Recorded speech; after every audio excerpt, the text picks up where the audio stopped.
there is actually a sutta that I wanted to tell you about. The sutta is sutta number 22 in the Majjhima Nikaya, and the name of it in English is the simile of the snake. Hmm. It has several um, similes in it, but it's given the simile of the snake because that's the first one. Now, this sutta starts out with a monk who is, let us say, having an argument with other monks about what is the appropriate way to practice and what the Buddha says is an obstruction. This monk is saying is not an obstruction. And so uh, this one actually is laid out fairly similar to another sutta where that monk, Sati, son of a fisherman, had the wrong pernicious view that it was consciousness that roamed from life to life, experiencing the results of good and bad actions. In fact, Okay. that he was actually repeating was a very, very typical actual Brahmin phrase, probably taken right out of the Vedas. Mm-hmm. Yeah. The way it's worded. But the Buddha say, no, that's a pernicious view Yeah. because consciousness is dependently arising. Just like we were talking about, that switch is conscious only when I flip the switch. Mm-hmm. That consciousness itself is dependent upon circumstances. But back to Sutra number 22, the Buddha then started talking about that basically what's going on is many people miss out on the teachings of the Buddha from the very beginning because they grasp it like a snake from the wrong place. And because of that, it'll bite them. And in the sutta, it actually goes so far as to talking about getting a forked stick. Have you ever seen them actually catch a snake? They get a piece of twig that's a long twig, so they don't have to go close, but they'll take it and they'll fork that snake to pin Yeah. his head. And then you can grab him by the throat. Mm-hmm. So that's basically what we're saying is if you don't grab the Dhamma by the throat, it's Mm-hmm. going to bite you. Hmm. Mm. Which actually means that if you have misconceptions about the Dhamma, you'll wind up suffering more than if you didn't hear any Dhamma at all. Yeah. It is dangerous. Okay. Um, One of the reasons why people grasp the Dhamma from the wrong end is because of the way they have been taught. And so they'll grab it the way that they have been taught. But ultimately, if they don't grab it in the correct way, it's going to turn around and bite them. Mm-hmm. Right. And so when we grab the Dhamma by the head, what we're actually saying is we want just the very best parts. We're not interested in rattles. We're not interested in coils. We want the right dude. Yeah. Okay. And that in fact, Buddhism, like Hinduism, is filled with all kinds of stories, all kinds of, it's actually quite beautiful, but it's art. Mm, It's all art. That yeah. it's not substantial, it's just artful. And so the Buddhism has a lot of art to it, but the art does not liberate because all of the art is still in the level of concepts. Yeah. Everything winds up being back to the concepts. How can we get out of the concepts and get into this reality of the moment? This is what we're talking about in the sense of the simile of the snake. Mm. Is that you've got to go after it in the right way. Now, Right. people, when they go after it in the wrong way, they wind up with belief systems. Yeah. Beliefs about, oh, Indians are better than Tibetans. I've heard that one. They're certainly better than the Sri Lankans. Unless you're in Sri Lanka, you know that one. Unless you're in Sri Okay. Lanka, and then it's the Tamils who are so terrible. and the Sinhalese are wonderful. Oh yeah. Okay, these are all views, and these Mhm. views are based upon tribalism and values of in that regard. Mhm. And so the Buddha's right view is to come out of all of those views. Yeah. And the only way to come out of them completely is by staying present in this moment and not being subject to making the viewpoint or the decision or the concept that this is better than that. So another way of saying it is one's noble right view is coming out of concepts and Yeah. learning to experience the reality of the moment. Of course. Now, one of the next in that sutta is the simile of the raft. And the simile of the raft is that one needs to cross over the flood or cross over the great body of water. And so on this shore, he will gather vines and limbs and twigs and whatnot to make a raft. And that as he makes that raft, then he gets it and he tests it and it's waterproof and it's substantial to make the trip and whatnot. And so after it's well tested, he takes off Mhm. and he takes a water hike on this raft. And when he gets to the other shore, and in fact that trip may not be very long if it's a concept it, like that, from this Mhm. place to that place. But once we get to the other shore, then we don't need the raft so much. That Yeah. yeah, we finished the job. The raft is not there. That basically what my job is to teach students how to build rafts, knowing that that raft itself is to be abandoned Mhm. because you won't need it someday.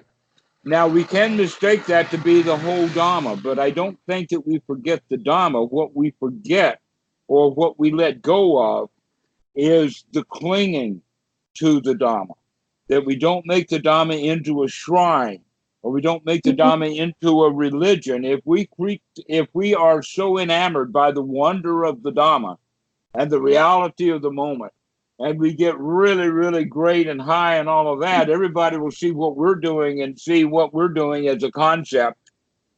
Yeah. And instead of enjoying the moment for themselves, they'll build a shrine to Yeah. the Buddha. And that's what's happened is that all of these shrines are built, but nobody's getting the point of why the Exactly. shrine was a tribute to something.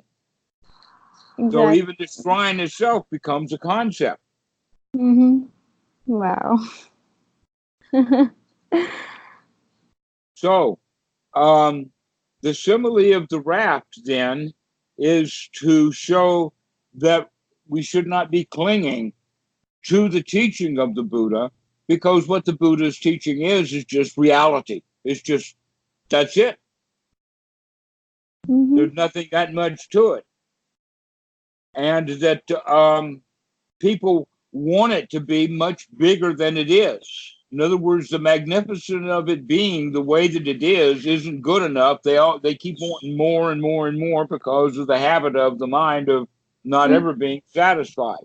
But Yeah. the whole quality is to learn to be satisfied with the way things are. And so then the next part of the sutta is where the Buddha is.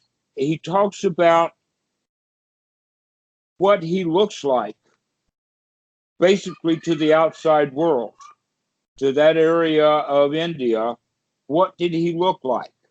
Because he was accused of things, and one of the things that he was accused of was what we now refer to in philosophy as an annihilationist. Okay. Okay. Now, there's basically three there's annihilationism, there is eternalism, and then there is nihilism. All right.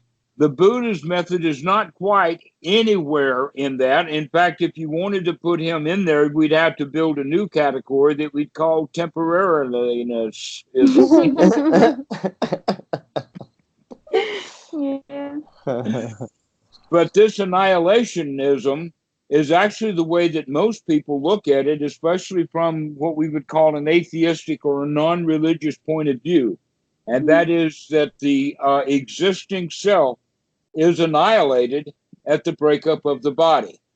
The existing being is annihilated at the breakup of the body. And the Buddha was accused of that, but one of the things he was not accused of is being an eternalist. And that's very interesting because now Buddhism as religion is an eternalistic religion. Oh. Yeah. You'll be reborn over and over and over and over and over and over and over. And yet most of the Buddhists that I know cannot tell a difference between reincarnation of the Hindu and rebirth of the Buddha. Most people don't know the difference, even though they will claim, oh, rebirth, down with reincarnation, up with rebirth, but they don't even know the difference. And part of the reason for that was because the idea of rebirth didn't even exist in the time of the Buddha. Oh, wow. That reincarnation was what everybody believed. Okay. But the idea is that the only difference between rebirth and reincarnation is that reincarnation doesn't have a self to be reborn. Right. Because the Buddha grabbed that one and ran with it, so we got to take that out of it. So whatever is reincarnation, you grab that self and pull out of it, and what that collapses into then is rebirth. Except that then they have to understand that, well, wait a minute, if it's rebirth and it's not me that's being reborn, then what do I give a flying flip about rebirth? Exactly. That it's only of value when it belongs to me, or there's some sort of identification or selfishness in there, and that again is a concept. But in a way, I think rebirth is kind of true because we are all part of the universe. So whenever somebody is born, so we do share a part of them or something, maybe. Yeah, a part of them. Yeah. So it's but like, let's put it this way: if you have your body that is dead and it's disposed of the way that bodies were disposed of in the time of the Buddha, they would just dump it on the charnel ground. Okay, they would take it out to that area of the city dump where they put bodies, right? Yeah. Okay, so now when the worms eat that body and the vultures eat that body, Exactly, that's what I'm talking about. The vultures, when they're eating, the DNA of that body becomes DNA of vulture. Yeah. And when the worms eat that body, it's DNA of the worm. Yeah. And it's no longer human, but everything is recycled. Exactly, yeah. So more appropriate word would be recycled than rebirth or reincarnation. Right, but you see, then the difference would be that within reincarnation, there's something really magical or special that survives death. Yeah. Okay, so the reincarnation teaching is what they mean by eternal or semi-eternal. The difference between eternal and semi-eternal is that semi-eternal is long-lasting, so long we don't have to worry about the end of it, but it's a little bit shorter than actual eternal. Okay. Yeah. So things are either eternal or semi-eternal, and that's where we come with eternalism. Now, nihilism means that there never was anything in the first place. And this is where the Buddha actually they're getting a little closer to the teaching of the Buddha, except that there is a self. But that self is temporarily arising, and when the conditions for it go away, then it passes away, and this can be within 1, 2 to 3 seconds. And sometimes it lasts for weeks. People can really get stuck into it. Some people even join armies. So there is a self. So it's not a nihilistic position, and it's not an eternalistic position, and it's not an annihilationistic position. It's much more of things arise and they pass away and they pass away and they arise. Okay. So now that the Buddha has said that he was accused, wrongly, falsely, vainly accused of being an annihilationist. He does not have any dejection of the heart, because he knows that for the beginning, he says, both formerly and now, I teach only one thing. I teach only one thing, and that's what makes this sutta so powerful and important, because it draws the entire teaching back to one little point, and that is dukkha, dukkha nirodha. That's the entire teaching of the Buddha, and it's right there in this sutta, where he's talking about being falsely accused of teaching annihilationism, and in fact, he doesn't teach any of those things. Because annihilationism, eternalism, and nihilism all have to do with a solid block of time.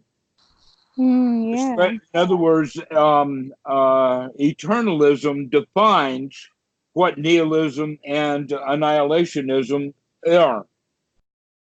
Because we start with things are permanent, long-lasting, everlasting, and then we say, no, they're not. We cut it, we stop it, we annihilate it. It's no longer eternal. Right? And the Buddha's saying, but I'm not teaching any of those kinds of things. None of those philosophical things I'm teaching. I'm teaching something very practical here. I'm not teaching a concept. I'm teaching, see your unsatisfactory life and fix it. I teach only one thing, both formerly and now, dukkha and dukkha nirodha. That's all there is to be taught. And when we understand dukkha correctly, then it becomes something familiar. But unfortunately, I think I mentioned to you this before, that the translations from, you see, when Buddhism came to the West, it already came in a coffin.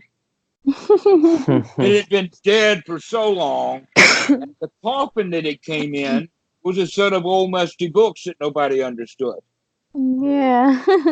And so all of the English Rhodes scholars and whatnot, they get on it, and they try to invent the how to translate this dead language.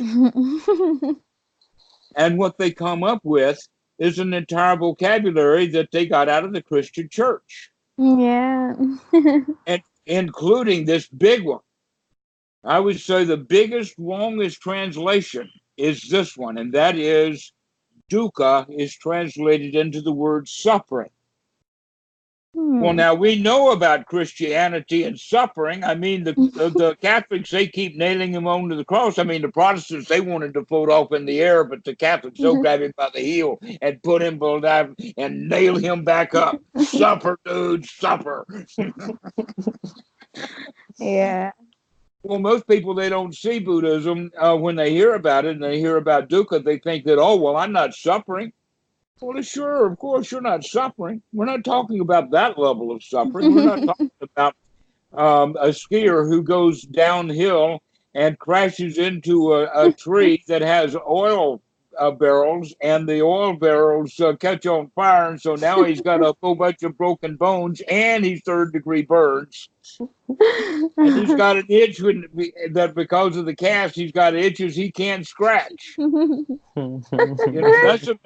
That's a major problem for medicine when you've got both broken bones and burns, because the burns need air, but the bones need structure. And so it's really hard. Okay, so that's suffering. We're not talking about suffering. We're talking about something completely different. We're talking about mental things. In fact, just a very quick reflection, you probably not heard, but seen many different artist renditions of hell. And in every one of them, you'll have either dead bodies or bones or roasting or big pain, but it's always physical pain. But really, hell is not physical at all. It's just mental, completely mental. Which reminds me of another joke. You had the atheist and the Christian standing on the street corner, and the atheist is saying, there ain't no hell. And the Christian is saying, the hell there ain't. And the Buddhist is standing beside, and he walks up with a snicker and he says, hell, you're both in it. Yeah, exactly. Yeah. That even though the atheist says there ain't no hell, boy, is he in hell because he's trying to convince the Christian, and the Christian goes right to hell trying to convince the atheist that it exists. But so when we're wise, we see this is mental states. That's all it is. So if we go for the concept that really suffering it's not part of the picture. It's a mental state that we're just dissatisfied. Now, when we think of roasting in hell, neither the atheist nor the Christian in that example that I was given would say that they're in hell, but we know that they were when we define hell as this slight dissatisfaction. I'm not getting my way. This guy is not believing my story. My concept is not being purchased. Yeah. My sales job is not working. So that's the suffering, but it's not suffering, really. It's just a little bit of dissatisfaction. Once we understand that that's all that the Buddha was talking about, is stop living our lives being dissatisfied and start remembering that we can be satisfied. Yeah. It's just a small change of attitude. And also, it can be done very quickly. I mean, Danny, it only took him, 3 years? Wow. It took a moment. Right. But that moment lasted instantaneously, moment by moment, over a period of years. I know. But it always happens instantly. And that is that we change our mind. We literally can. The choice is yours. And all you have to do is remember or to be reminded. Yeah. And so that's why that timer that Danny was talking about, that's a very good thing to remember, to stop what we're doing conceptually and start enjoying the moment for just 10 seconds, 15 seconds. We keep doing that over and over again, and we begin to build up the habit of being in the here now quite a lot. Yeah. So that let us say that you had a list of things that had to be called. In other words, it was something that the computer couldn't do for you, that you would have to do it yourself.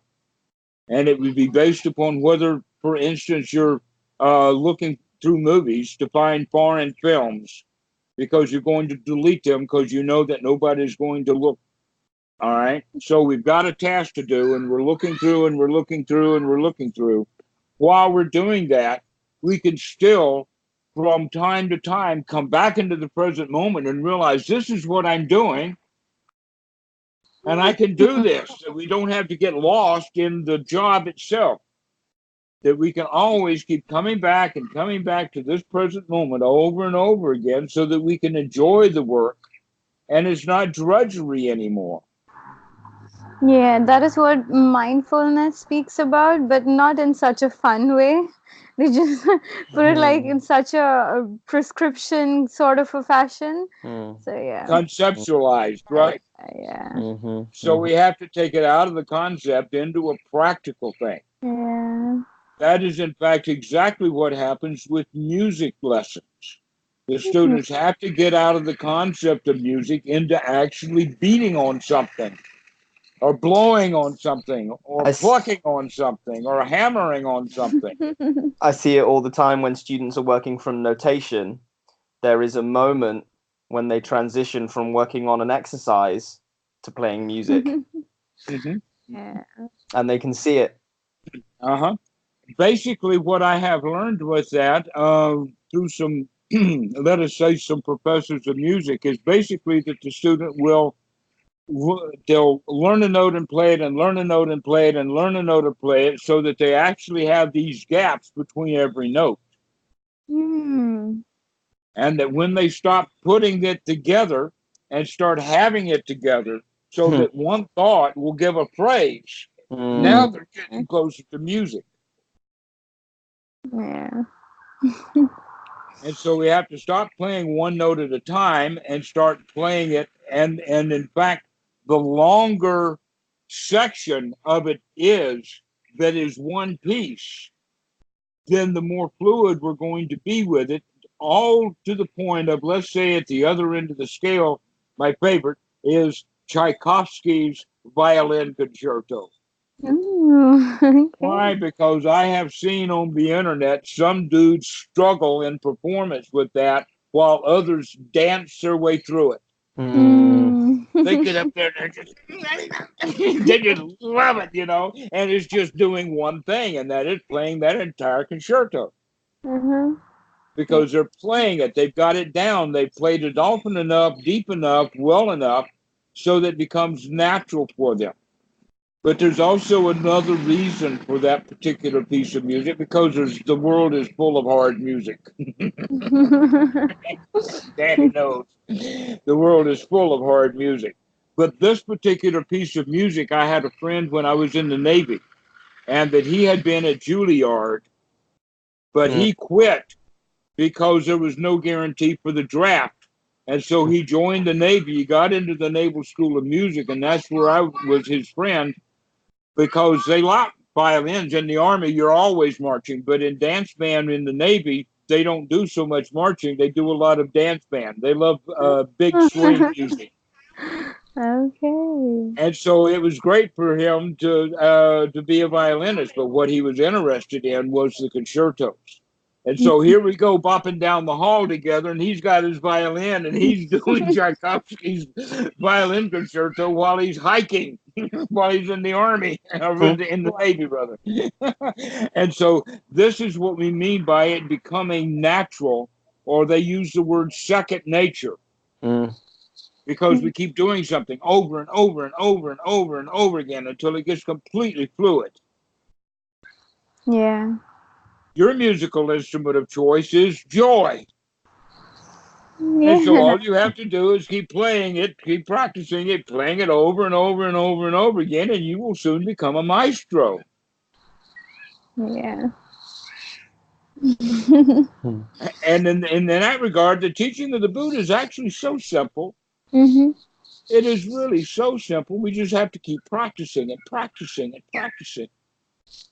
Yeah, and it's And we need little reminders because we're most likely to fall back into the old patterns of the mind, the old habit patterns that we were raised in, doing the same thing over and over again, expecting new results. mm-hmm. Yeah. But now we're going to do something brand new and get brand new results. No. Wow. And so this is the teaching of the Buddha, and Sutta number 22 is profound in that way. And so we'll leave it at that. It's got some other stuff in it. And in fact, let's do a little bit more. And because basically what he was saying is even though he was wrongly, blatantly, falsely accused, he did not have any dejection of the heart or Hmm. disappointment. And if he were revered,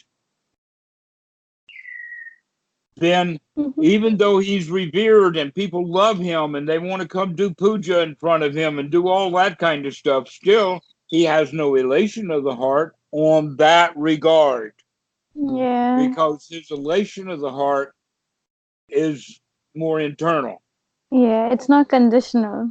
is not conditioned. So Yeah. when Danny and I got on the Reddit, it was part of his conditioning to Uh, realize that some people are going to agree with him, but your joy is not going to come from their agreement. And some people yeah. are going to disagree with you, and Yeah. your dejection of the heart is not going to come from what people post on Reddit. You just have to enjoy their misery, how they struggle to prove their point. Mhm. Yeah. Mm. So that's what we are to practice. That even though on the outside that we will get people who revile Mm-hmm. because they think that they know the teachings of the Buddha because they got them from their family or from a book or from some other teacher someplace. And so when the real Dhamma comes by, they're going to fuss. Yeah. So what do? Do we feel bad, Danny? Sometimes. Sometimes. And then we stop and we Mhm. recognize, okay, we can give it a rest, but never mind, start again. Never Mhm. mind, start again. The truth will prevail. Yeah. You have to keep hitting it though. If we forget about it, then people are going to keep on and on and on in their old ways. But Mm. the Dhamma is, how to say it, it's best utilized when it is spread Mhm. Yeah. rather than kept in a bucket. Mhm. It's to be spread around. Mm. Even though when we spread it, sometimes we're going to get resistance, Mm. A lot. sometimes a lot. But never mind. We Mm. can handle that. We got the Dhamma. We've got both the sword and the shield of the Dhamma. Not only out there whacking, but when the defenses are needed, it's right there. Yeah. Have the Dhamma for the shield. And again, it's all very simple, Mhm. but it is complicated by the student for several reasons. One is they want the results so badly that they can't have the results because they're in a state of want. Mhm. That in fact, most meditators are meditating because they want something. And while they're sitting there wanting something, they're not going to get anything at all. Why? Because they're in a state of dissatisfaction. I want, I want, I want, I want. I want enlightenment. And they're also searching for that concept. Exactly. Mhm. Precisely so. It's Yeah. all concepts for them. Yeah. So we have to get out of the concepts and into the actual Mhm. experience of this Yeah. present moment and spread it. And when we are getting flack, I mean, let's face it, there's some that are in big dudes in history. Mhm. One would be Socrates. Do you know how Socrates died? Yeah, and you told He, us he, last time. he Yeah. died in prison on his second cup of hemlock because the first Oh. cup of hemlock wouldn't take because he was having too much fun with his students. And when one of them started to cry, Socrates threw him out. He wouldn't let his own family in there because he knows that they'd be all sad and everything. And when the students started getting sad, he threw them out too. He wanted a joyful kickoff. Mm. Mm. But the reason that he got into that state was because he was going around Athens at the time when Athens and Sparta was about to go to war with each other. Mhm. And Socrates, this old fat man, walking barefoot around the town, was telling every young man that he met, don't join the army. Yeah. Don't join. Don't join. And the elders, who were all planning on war and needing all of these young bucks, they Mhm. decided to poison him because that's the only way that they could shut him up. Oh yeah. And the only way they could get an army. Right, right.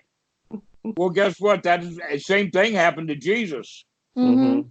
He goes in and tries to clean the bankers out of the temple, and the next thing you know, they nail him right up. Mhm. Oh yeah. Within a week, he goes and chases the money changers out, and that's what did it for him.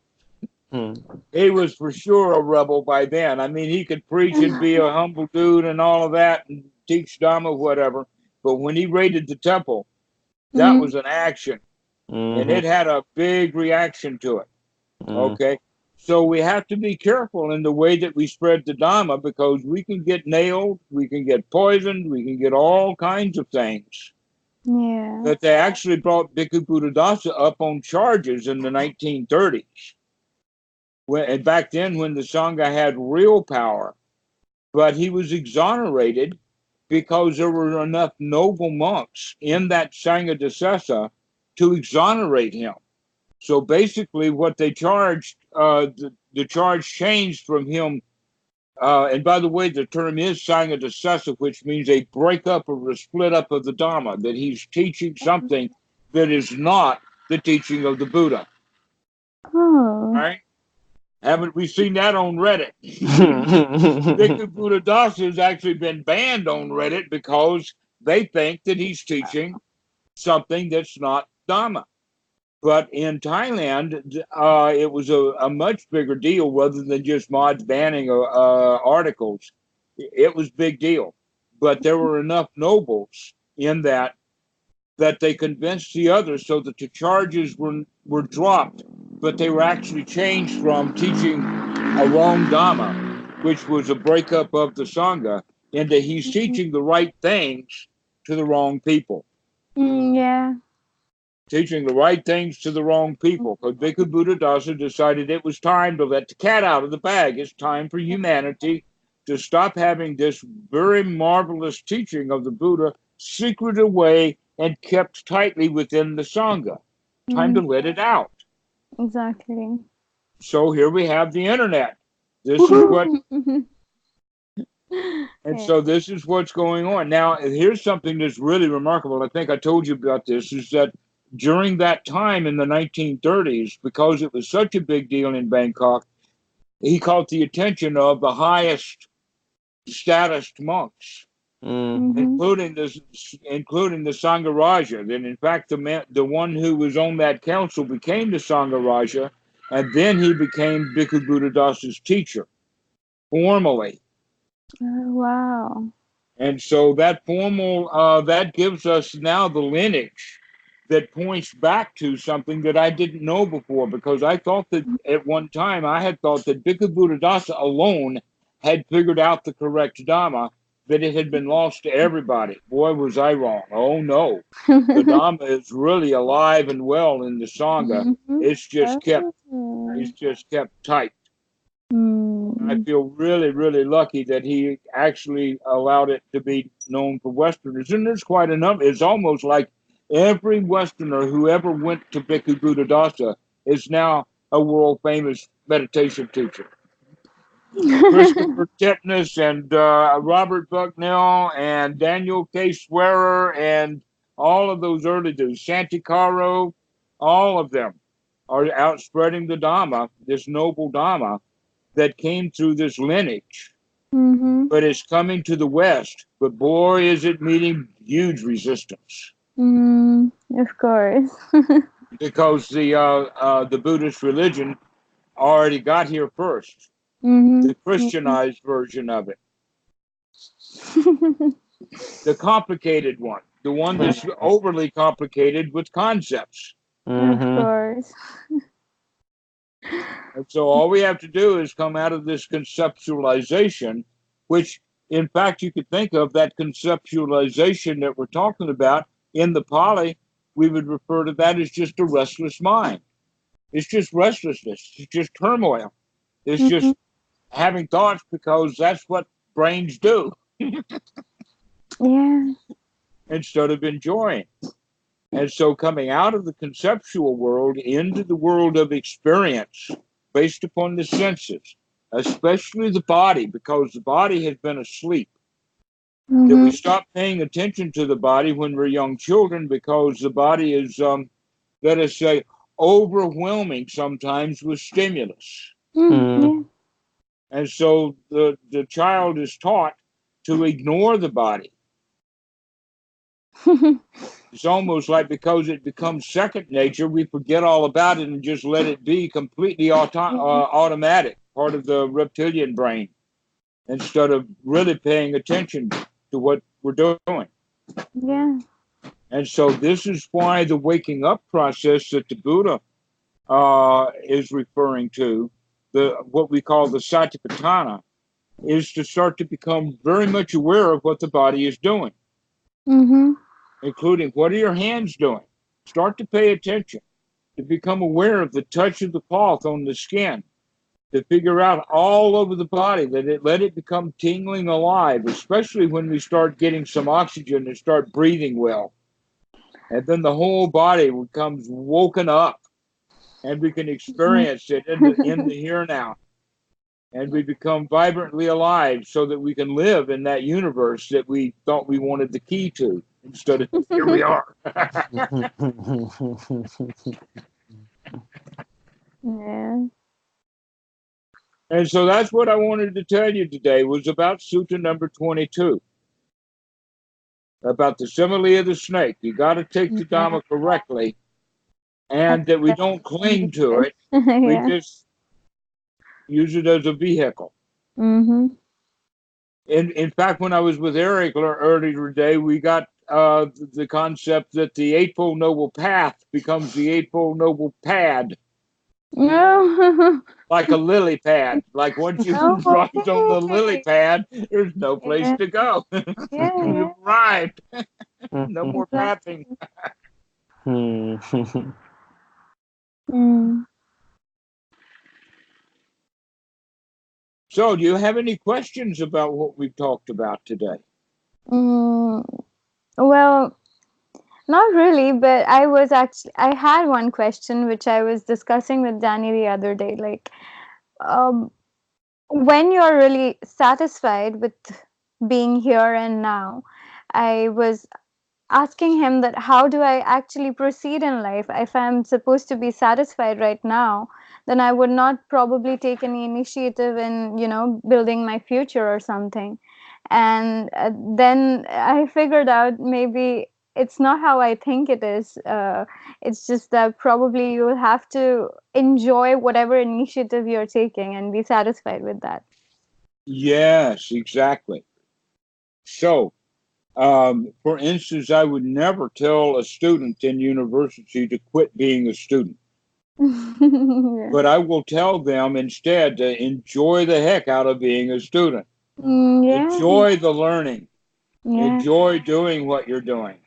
Uh, and that much of what students do, they do not because of the education. They do it in college because they're uncomfortable, unsatisfied, and so they're out looking for diversions. Mm-hmm. And they wind up, Yeah. so yeah, right. So you know what college life is like. Yeah. Because it's all recess now. Mm-hmm. Are they wanting? They're wanting recess, but Oh, somehow or another, during all of those years of school, they've forgotten how to do recess. right.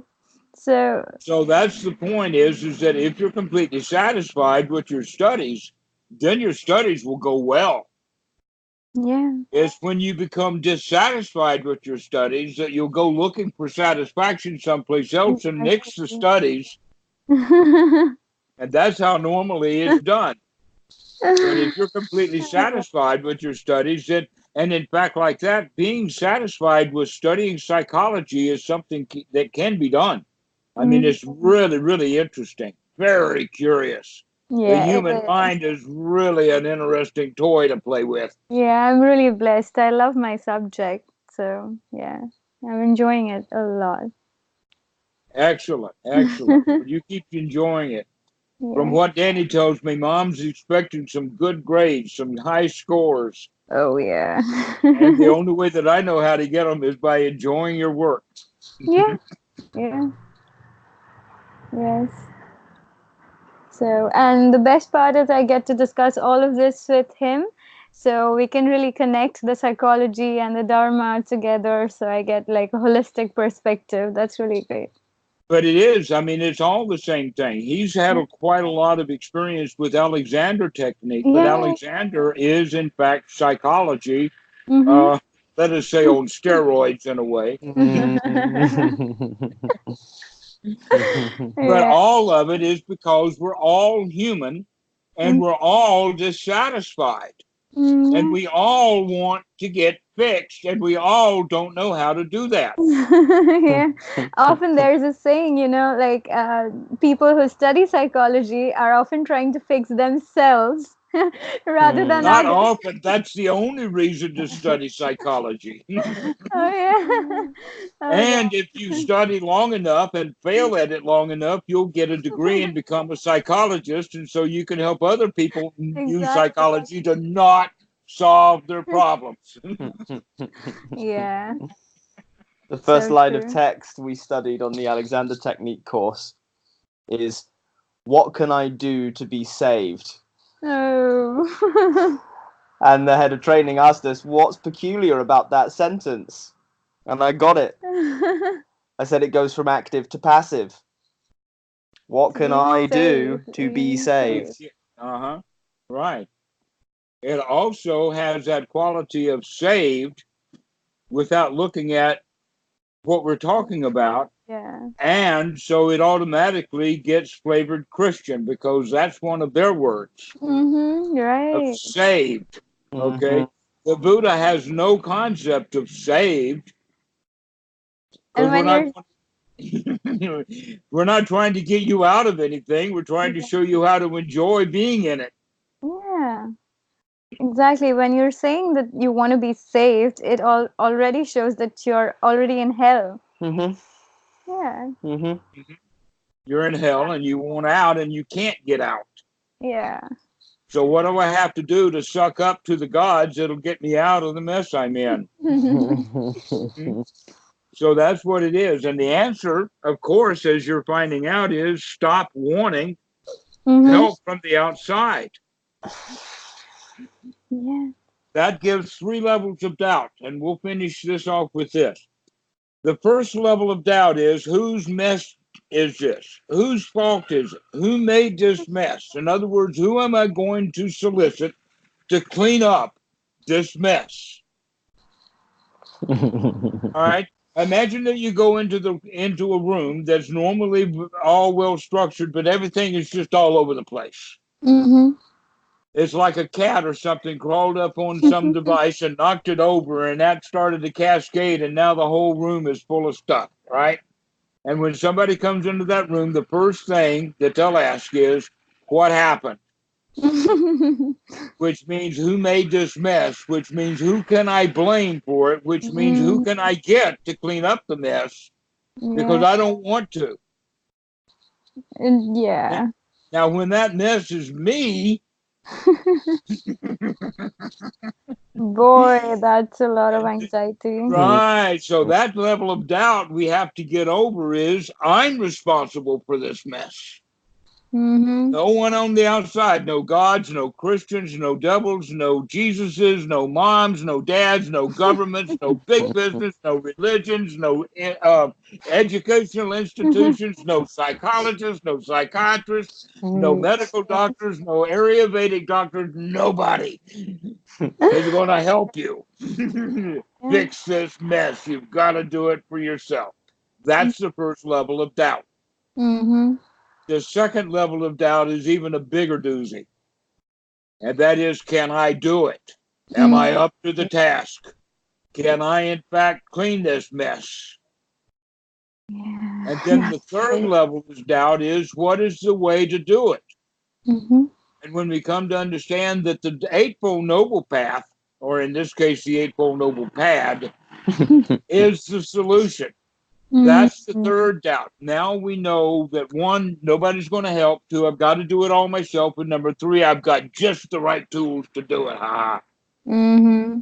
And that's when enormous self-confidence comes up. That's where the lion roars. That's when we know that we can do it. Mm-hmm. That we've got that confidence because we have eradicated those 3 doubts. Yeah. Doubt about whose job it is, doubt about can I do the job, and the doubt about is this the right way to do it. And when we get all 3 of those straightened out, and in fact, that third one is the really big one, because that's when we recognize, yes, the Eightfold Noble Path of the Buddha does take us out of dissatisfaction and puts us into a state of satisfaction. And I do not know of any other teaching anywhere that has quite that reference. Even the Buddhist religion doesn't quite have that reference. That's what makes the Buddhist teaching so unique. All of the other religions, they start with that first doubt and say, oh, yeah, whose fault is it? Who's going to fix you? Yeah. And then they hand a long list of how to do it. And then here's how you got to suck up, right? Yeah. But you're Yeah. still not going to get it done. The same thing is true with cars. Mm-hmm. They put beautiful women in beautiful clothing beside a beautiful automobile to sell the car. Yeah. Why? Because they're trying to get the guys under the delusion that this car is a chick magnet. Yeah. Right. Oh, You yeah. buy the car from us and we'll somehow help you to get a girl somewhere somehow. Oh, yeah. And that's what we have with advertising. Okay. But you don't have to do it with the car commercial. You can see it with Downy. You know the Hmm. product Downy, the fabric softener? Oh, okay. Yeah, because in the beginning of the commercial, oh, the fabric is just terrible. But now after Downy, oh, it's so nice. Oh, it's so soft. Okay. Your whole life will be solved if you Yeah. only buy Downy. All of your problems will be solved. Everything that you touch will be so silky smooth and nice. So Yeah. this is how it goes. Is whose fault is it? The answer is 100% we're responsible. This is in Mm-hmm. fact the full-throated guttural position of the second noble truth. The cause of suffering is your own greed, your own delusion or ignorance, and your own ill will. Yeah. But like, I don't know why people are scared of owning their own responsibility. It somehow seems weird. Because they don't think that they're up to the task and they don't have the right tools. So they still keep going back to number one position of I need help. I can't do it myself. I Mm-hmm. don't know how. And I don't have the right tools. They intentionally did that with automobiles. Back when I was a kid, everybody worked on their own car. Now nobody does. Why? Yeah. Mhm. Because it made the tools really difficult to come across. Mhm. Mm-hmm. Apple intentionally did that. First, they put in a screw, and then when people started getting the right screw, then they put a peg in that screw hole so that you had to take that screwdriver and put an extra little twirl in it so that then it would fit into it. I Oh, mean, yeah. Apple does not want anybody screwing with their cell phone. Mm-hmm. Because Apple wants their cell phones to be disposable. Yeah. Right, especially if you try to work on it yourself. Yeah. Yeah, now it's just you're yeah, you just disposed of it by taking and turning that screw. So that's the whole point. That's how society works. They want you to not feel secure that you've got the right tools and the ability to do the job, so that you have to farm it out. Mhm. That may work for automobiles, but it doesn't work for the human mind. And Mhm. yet, look at the industries that are associated with that. The Oh, medical industry. How about clothing, yeah. fashion? How about makeup? All of that. How about sports equipment? I mean, most of the industries that we have are catering to people who have not solved that first problem of Mm-hmm. whose fault is it. Yeah. And so we want something from the outside world to fix an inside problem. Yeah. Can't be done. But now that we know that, we can go for the better option. Mhm. Yeah. Recognize that, oh, I got to conquer all three of those doubts, Mm-hmm. especially doubt about that I've got the right tools and I know how to do it. Mm-hmm. Because in finding the right tools, the other two doubts are kind of taken care of. Having those tools and applying them will create the confidence. Yeah. Precisely so. Yeah. Exactly. And once you got the confidence, you won't be scared to own up your own faults and responsibilities. Good shit. Yeah. So this has been a lovely chat. I've enjoyed it. Me Same too. here. Yeah. And you really do look like a Mona Lisa right now with the way Aw. that you're smiling and you got your hair tint. Thank I mean, you. you really do look like Mona Lisa right now, precisely. Thank you so much. Means a lot. Well, All right. somebody taught me how to smile, so You learned all about that all by yourself. You didn't come here to learn how to smile. You've been doing that for years. yeah, okay. I've really enjoyed this talk. I hope to see you again, Debbie. You will. We'll begin to talk about some of those triggers or reminders. Say that Yeah. again.